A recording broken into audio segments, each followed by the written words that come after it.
Hello, Stroke Warriors and families everywhere. This is Ralph with Stroke Warrior Radio again. Our special guest today for our therapy session is Kerri Potthoff. You're a speech language pathologist and you're affiliated with Brain Health Collective and you're a brain injury and cognitive rehab specialist. Is that right? Yes, all the above. Well, welcome. I'm glad you're here today. Thank you for having me. I'm so excited to share more. Yeah, I am too. I'm really looking forward to these questions. Yeah. Well, let's start with what led you into the field of speech language pathology? Yeah. Well, originally I thought I would work in education. I've always grown up around educators and really loved working with kids. So I thought I would work in a classroom to some capacity, but I realized quickly that that wasn't it. And I was more drawn to the medical side of things, especially like neuro and anatomy. So my mom actually suggested that when I was an undergrad of shadowing a speech therapist. And so once I did, I was like sold, I'm all in. So yeah, I was really drawn to, like I said, like the medical piece and the neuro side of things. So in undergrad, I took my first neuro class. And after that, I was like, I want to work with brain injury. I think it was like such, at that time, it seemed like such a niche because most of my colleagues were going for like school SLPs or working with pediatrics. And yeah, I've been like just passionate about it ever since. So That's interesting you made that point because a lot of people don't, especially in stroke and TBI survivors, don't realize there's a difference in speech language pathologists. And in physical therapy and occupational, there's a difference between a neuro and a child or whatever.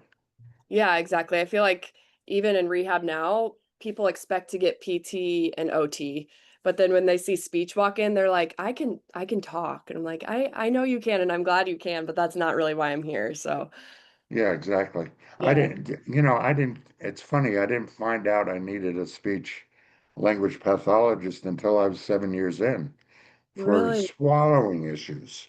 Okay, interesting. Yeah, I chew on one side of my mouth, Mhm. so I had to relearn how to chew my food and stuff like that. And it was the speech language pathologist that helped me fix those problems. That's interesting. Did you ever have speech therapy for cognition or your thinking skills? No, Hmm, no, that's no, great. nobody ever recommended it, Yeah, after my stroke. So I was like, wow. yeah. Anyway, is there kind of a defining moment that really deepened your commitment to speech language pathology, especially for brain injury survivors? Um, well, actually, one thing that comes to mind is when I was again an undergrad in Iowa, we watched this documentary. I don't know if you've heard of it. It's called Crash Reel. It's a No. documentary about he was going to be an Olympic snowboarder called Kevin Pierce, and he training for the Olympics sustained a brain injury and he was brought to Craig Hospital, which is where I work now. And so ever since I watched that video or that documentary, I was like, I want to work at Craig. I want to work with that specific population because it's it's like really challenging, right, for these families because normal life was their normal and then something like the worst case scenario happened to them. So after that I was like that's really because they knew who they were and then now we're working towards getting back there and that's kind of the population that I was like yes I definitely want to work with them. So I think like overall like the families and the patient just learning who they are is like why I do what I do and trying to kind of learn about how to get back to their new normal.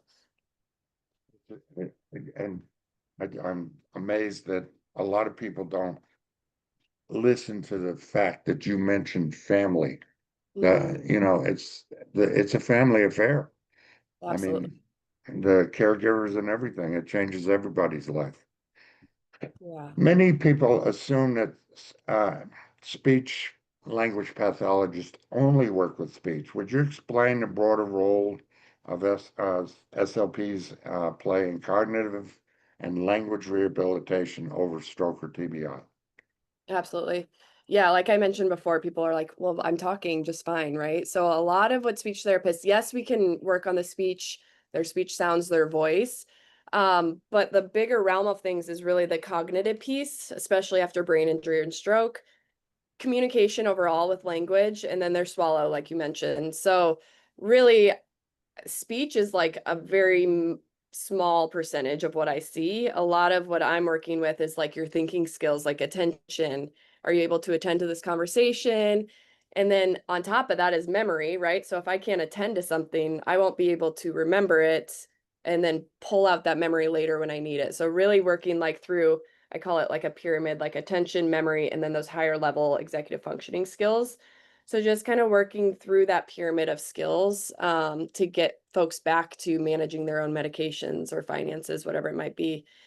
And communication, right? Receptive language, expressive language, all of that is huge into how we connect with others. So we'll do a lot of language therapy in sessions. And then, like you mentioned, the swallow therapy is huge. So getting people to eat again, period, safely, whether it's a modified diet, any treatment modalities, strategies that are helpful for that. So there's like such a wide spectrum of what we do, and it depends on the population we're seeing.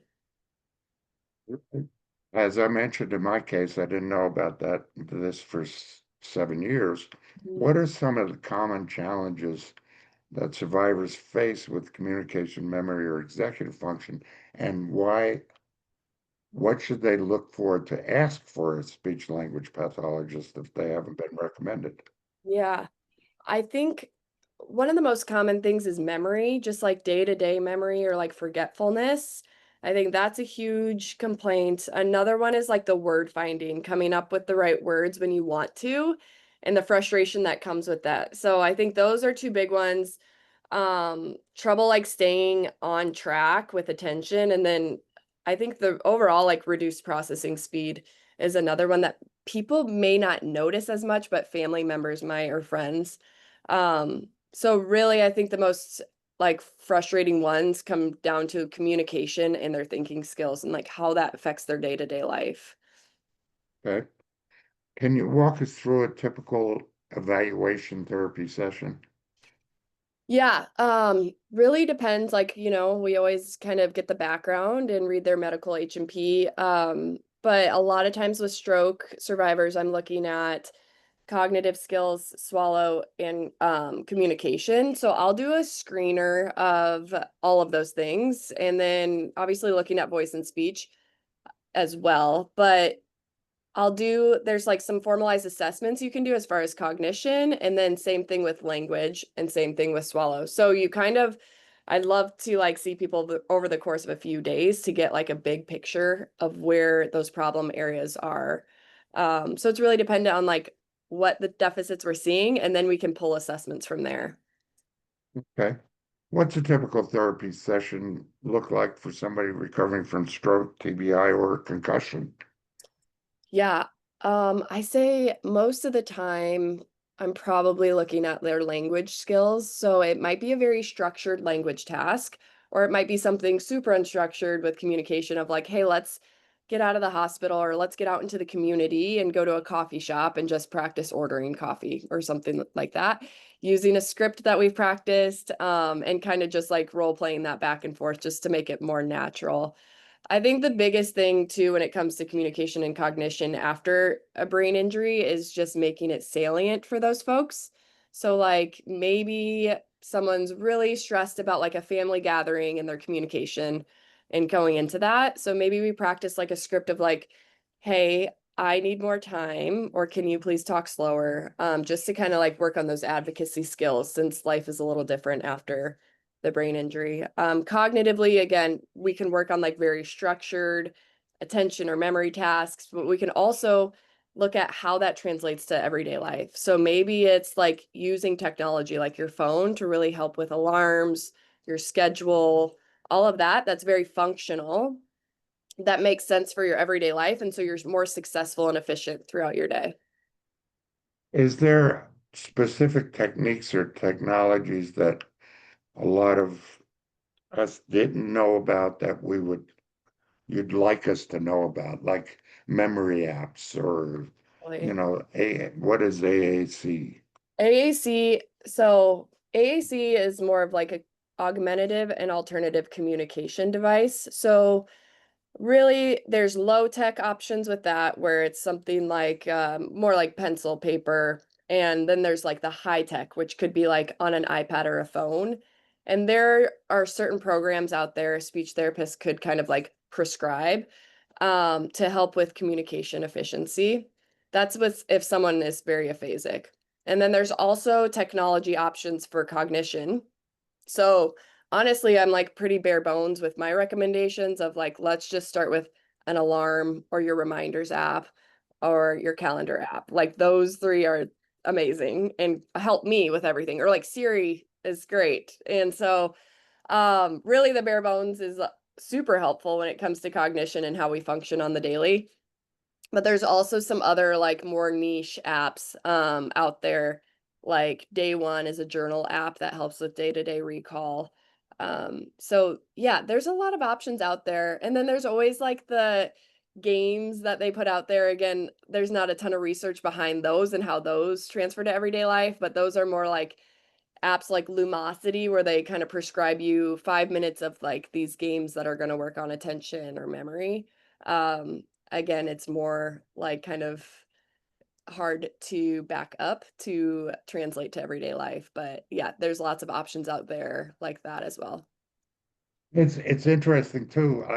I found anyway Mhm. that one of the therapies that they don't mention that you learn hopefully eventually is, for example, recreational therapy. Do you Yeah. work so, and some of the things you're talking about for the organization calendars, that's an OT function as well. Do you Mhm. find that you have to be the captain of your own team as a survivor and bringing all these groups together? Yes, I love that. I like the idea of like them kind of being the captain and then they have PT, OT, speech, and then T rec therapy under them. Um, all of us should and do overlap. So OT also can work on cognition and functional cognition with speech therapy. And then there's rec therapy, which is amazing because talk about saliency. That's like returning to your hobbies and everything you love to do, and that makes you you. That can work on your PT, OT, and speech goals. So I think like or like we could even talk about music therapy. That's a huge like bonus for people that are musical and that was their life before. So there's so many ways to target all of your goals through things that you love to do. And it's honestly, you'll probably see more progress if you're loving what you're doing while you're doing it. Yeah, I found it very cathartic that I started doing things that I used to do that I didn't think I could before, and Hmm. it became easier to do those things the more I did them. Ooh, You what's an know, example? Like what? like playing, like cooking. Yeah. You know, I cook a lot. I'm writing an Italian cookbook, as a matter of fact. So Amazing. I started cooking, and it was like I had to relearn how to cut stuff on the counter and get one of those boards with the little spikes in them, Yep, you I know, know. those kind of things. And I kept getting better and better. And now I sit on they gave me a stool to adapt to it, and Beautiful. I can cook just as good as I did before. That's It's amazing. Yeah. become much easier. So Yeah, that's a great example. how do you, and that's one of the ways that helped me is they provided me the stool. How else can you tailor therapies to match recovery stages? Yeah. Well, there's like to your point of the cutting board and the stool, like there's so much adaptive equipment out there. And like, how would we know if you're a stroke survivor of like what's out there? So a lot of like what we do is kind of think and problem solve of like, how could this go more efficiently? Is there more equipment? One, and then strategies huge are like, how can we compensate? Another like therapy could be horticulture therapy. So like maybe you do a standing bed frame or a standing bed for gardening versus leaning over because physically you can't do that anymore. So really thinking about how you can adapt and conserve your energy and something that makes sense using compensatory strategies and the equipment and tools that you get in therapy. So, And that's one of the reasons I wanted to talk with you too, is you have this holistic healing approach mhm. that tell us. about the Health Collective, and how does your team approach healing beyond the clinical setting? Yeah, so this is something totally new and I'm so excited about it. I started a program called Brain Healing Collective. And what I've noticed over the past 7 years or so of being a medical SLP, I've worked in inpatient, outpatient, home health, telehealth, and I've kept in contact with a lot of my previous patients. And what I'm noticing is like the isolation is really hard once they're home and living in their community. And there's also like a loss of identity. So all of these things that you identified as before are now challenging, or like connection in your friend group or family that's really different now. So I think, yes, we do all these things. We do inpatient rehab and then we transition to outpatient or home health. And then all of a sudden it's like, okay, go figure it out. And that's where the Brain Healing Collective comes in, is more creating a program to kind of bridge that gap where the medical system kind of stops. So I created an 8-week program, and really, I want to look at things more holistically. Like, I want to incorporate movement, mindfulness, and then the connection piece. So, over the course of 8 weeks, I meet with folks one on one, and then I also do group sessions, peer to peer sessions. We'll always have like a topic of the week, right? I'm going to have like personal trainers or health coaches come in. And I want to start with goal setting, and then there's goal tracking and accountability along the way. So, I want to like kind of approach the gap of like, okay, connection's hard. No one understands me. But now I have this amazing group that I can kind of come to and for the rest of my life be able to connect with and kind of be in a safe space where people get it. So yeah, that's launching in August and I'm like so excited to finally get in there and kind of work. I'm curious, the one of the things that changed my recovery also was after a couple of years, I started meeting other survivors. Hmm. That makes a huge difference, doesn't it? And understanding what we're going through. Do you Yes, find that as well and what you're absolutely. doing? Well, I think too, you had this stroke, and then you may not know anyone else in your community with a stroke or like any other friends to connect with. So it really can feel isolating, or if you live in a remote place. That's why I think like technology is great, or Instagram, or I've just learned there's so much community out there. And so if we could find a way to connect these folks so they don't feel alone and like know that they have someone rooting for them, I think that's huge because connection's everything. And that, yeah, I just really am passionate about finding a way to connect those folks so they don't feel alone. What role does family and care partner education involvement play in successful speech and cognitive recovery? Yeah, like I mentioned earlier, the family support system is huge. A lot of times I say this injury didn't just happen to the patient or client, but it happened to the whole family system. So who they knew too pre-injury is probably different than post-injury. So really, I also support like group supports, like a group session or group therapy for the family as well to make sure that they're able to process this too. None of it really happens in the hospital setting because you're kind of like in whiplash and shell shocked. And Yep. then you go home and then you're settling into this injury and your new normal. And I think that sometimes you kind of forget that it's not just the patient going through it, it's the family, it's the spouse, it's the kids. So really trying to like support those two as part of the Brain Healing Collective mission. Yeah, it's a new normal for everybody. I mean, Absolutely. everybody's life has changed somewhat. What what what do you see the role of addressing the emotional barriers of mental health, like frustration, grief, or self-confidence? Yeah. Well, I think what's interesting about cognition is it can be clouded by all of those other things. Like if I'm super anxious, I'm not going to get a good read on your attention, memory, or executive functioning.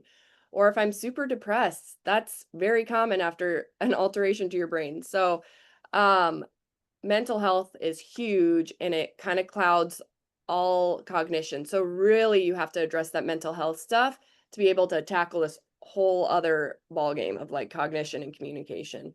It's super prevalent. And I think I really am a huge advocate for psychology, talk therapy, finding a counselor, finding a community to make sure you're addressing those issues as hard as it may be. Excuse me. Do you find that like you said before, that people tell you physical therapy and occupational therapy.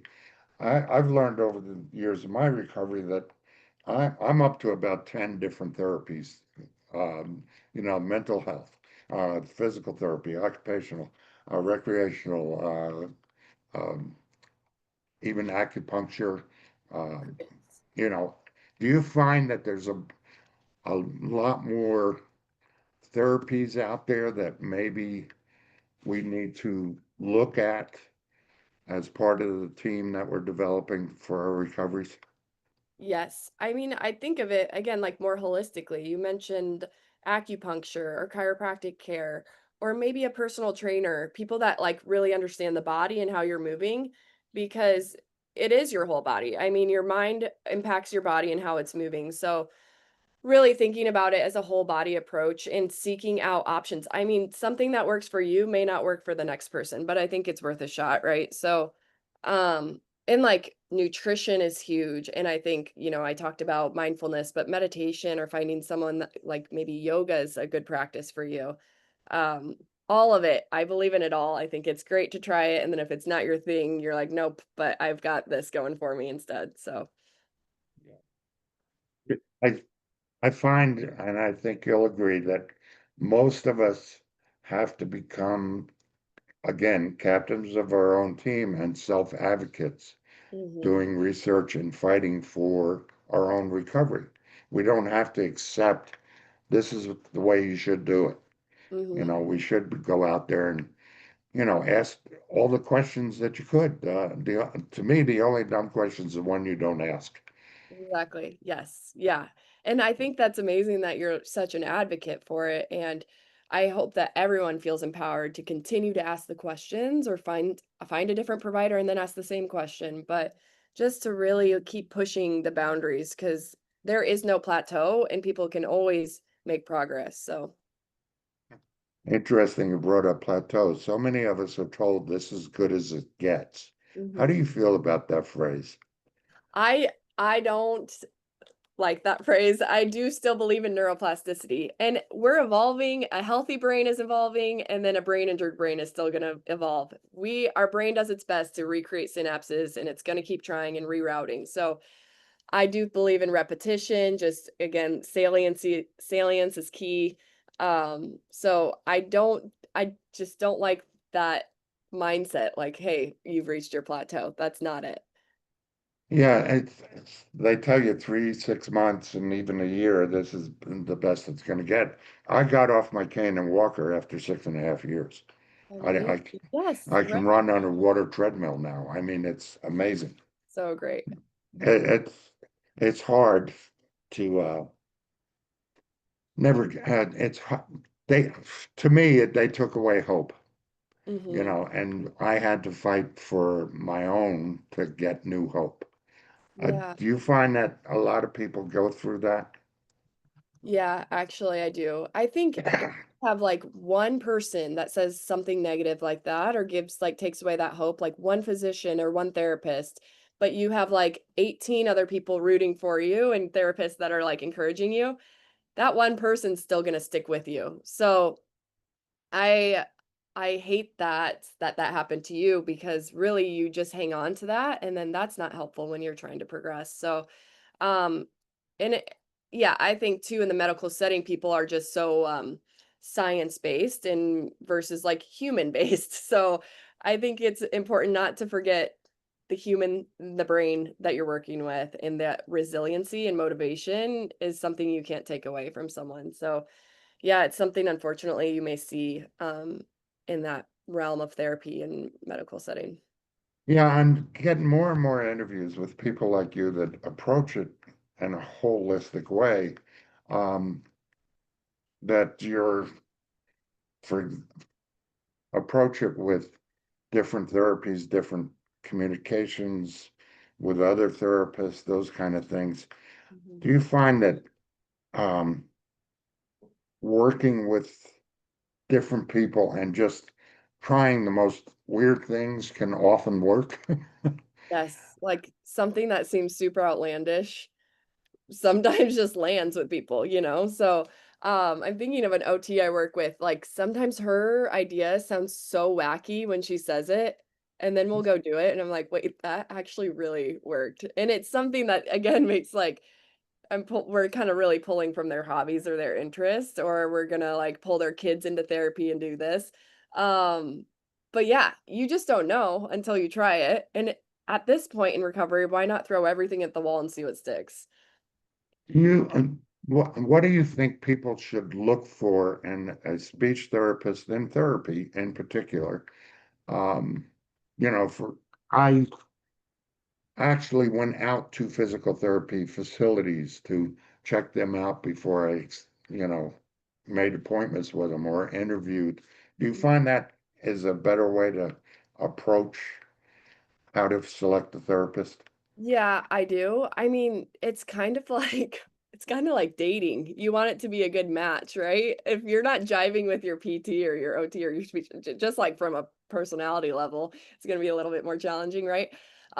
So there's that, but also the neuro background is huge. Like I do think it's worth going out to facilities, kind of checking out the vibe and the energy of the location, but also like seeing the therapist, and if they have the medical or the neuro background, that's going to be way more beneficial than someone that's like just ortho based. So, or yeah, speech therapy, like the neuro background's huge because a pediatric therapist isn't going to know what to do with a stroke therapist. Yeah, And likewise, I wouldn't know what to do with peds right now at this point in my career. So, I think just like really kind of assessing and getting feelers out there is helpful for sure. yeah, that's real interesting because physical therapy can be just work injuries. Um, Exactly. Yeah. you need to That's it. find something that's specialized. Hmm. Uh, um, a fun, fast-paced wrap-up to give listeners practical insight and spark curiosity. Love it. What's a good point for that? Um, I guess, I mean, we kind of talked about the plateau. I think one thing would be the resiliency, and just like I know it's going to be like a lot of ups and downs, but as long as it's trending up, that's still progress. So, maintaining resiliency is huge. Yeah. One word to describe recovery after brain injury, stroke, concussion. Um, I think empowerment, learning to become empowered in your new normal is huge. I love that one. Favorite brain-friendly snack or drink you recommend? Oh, I don't know. I love food. I would say I'm big on avocado toast. I think there's a lot of healthy fats in there and grains, so go with that. Mentioning the avocado toast, what in your part of therapy is nutrition an important part of the speech language process? I mean, really, it's not under our scope. We usually have dietary on board, right? And I think it's always helpful to see a dietitian. But like when it comes to my like more coaching setting with Brain Healing Collective, I do include a lot of my background with health and dietary. Nice. One myth about communication recovery that you'd love to burst. Um, there's so many. I think that Well, mention them all then. that Because you don't just it's have 1 year. true. Yeah, yeah, I know there's a lot out there, but one myth is that you don't just have 1 year to recover. It doesn't stop after 1 year. So, That's a good one. Go-to strategy for helping someone with word finding difficulties. um, a lot of what I coach and kind of do in therapy would be like describing it, talking around the words. So describing it, telling us about its features, describing what it does, its purpose, or even like gestures. So really just working around the word, or even saying, "Hey, I can't think of that word right now. Let's take a minute and come back to it later." So those two probably. It's I. go into these things that pop into my head. I Yes, apologize. please. But Yeah. one of the things that I'm learning now is the patience that's required when you're dealing with somebody that has aphasia. Mm-hmm. You know, I see people that are talking to a person with aphasia and they'll help them finish their sentences. Mm-hmm. You know, I see care partners doing that for them. Is that recommended or should they not be doing Yes. that? I mean, you and I, we don't want someone to talk for us, right? I don't want someone to fill in my sentences or finish my sentences. So I really do try to coach family and caregivers on communication strategies and communication partner training of maybe supporting their communication, but not just talking for them. So really, I do think too, for like the general population, they may not run into someone with aphasia on the daily basis. So a lot of times you'll just see people are impatient and not allowing that wait time. So really, again, like coaching people around you to like, hey, give me a minute, I have aphasia. But wait time is huge, and finding a way to support their communication that isn't talking for them. So it's not frustrating. For example, For example, I don't know. I'm thinking like out in the community, maybe a caregiver and a stroke patient are going out to grab groceries. They feel like a sense of urgency to kind of like fill in the blanks for them, maybe at checkout or whatever it is. And really, that's such a functional place to practice. That's therapy in itself. So why are we talking for them? You know, they really are should be allowed the wait time, the grace to communicate their message just as we get to. perfect. What's one small daily practice that builds brain resilience? I know there's probably several, but Mhm. what would you say you'd want people to do on a daily basis? Maybe the top three. Yeah, I was gonna say I'm torn between two. Journaling is a great practice for many reasons, mindset, mindfulness, but also memory. And then meditation is a great attention practice, but it's also a body practice. So, like, you can do a body scan and check in with how you're feeling. So, really, I'd recommend those two to incorporate. It doesn't have to be in your morning routine, but at some point in your day is really helpful to kind of check in with how you are doing. Catchphrase with stroke warrior radios, catch the wave. Warriors achieving victories every day. I I look back on my journals, because I've journaled for years. Right. I look back on my journals and realize how far I've come. Hmm. You know, that's one of the best things that ever happened to me. Yeah, that's such a good point too, because so many of those memories could have been lost had you not put them down. And so then you can kind of like have that boost of like, look how far I've come. That's amazing. Yeah, yeah, it was really good. Best piece of advice you've ever received in your career. Be a sponge, probably. That was my first job out of grad school. Our director just told me to be a sponge. And so I still try to, I hope I never lose that. I want to continue to learn and pivot. And so I think that's a huge one. I like that one. Your favorite part about working with survivors? I'd say just learning who the person is my favorite part. So, you know, we see them in such this like lull, like after their stroke or injury. And so learning who they are and then seeing that personality emerge is like the most exciting part. And like hyping them up and celebrating those little wins is like it's everything. If you were to recommend a book, podcast, or resource to a caregiver, what would it be?